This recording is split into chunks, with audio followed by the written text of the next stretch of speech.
ஷீத்தலி பிராணாயாமம். ஷீத்தலி பிராணாயாமம் வந்து கூலிங் பிராணாயாமம்னு சொல்லுவாங்க. ஜென்ரலாக சம்மருக்கு இந்த கூலிங் பிராணாயாமம் வந்து ரொம்ப யூஸ்ஃபுல்லாக இருக்கும். நம்ம வந்து எப்பயுமே நம்ம இந்த கூலிங் பிராணாயாமம் எப்போ வேணால் நம்ம செய்யலாம்.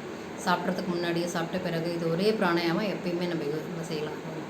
ஃபஸ்ட்டு இது வந்து பிஃபோர் நம்ம டங் வந்து நம்ம ஜென்ரலாக அதை நாக்கு வச்சு பண்ணுறதுனால அந்த சிப் ஆஃப் வாட்டர் வந்து உங்களுக்கு கொஞ்சமாவது குடிக்கணும். இல்லைன்னா டங்கு வந்து நம்மளுக்கு ட்ரை ஆகிருக்கும். சும்மா காற்றுல பண்ணால் டங்கு வந்து ட்ரை ஆகிடும். ஸோ அது வந்து நம்ம என்ன பண்ணணும், first chip of water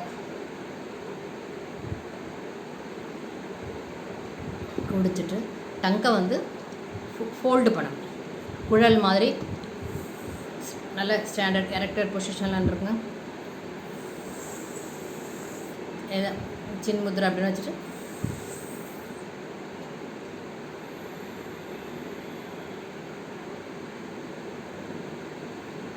so beginners வந்து உங்களுக்கு ஆரம்பத்தில் ஒரு 5 டைம்ஸ் பண்ணலாம். மூச்சு நல்லா 5 டைம்ஸ் இன்ஹேல் பண்ணலாம்.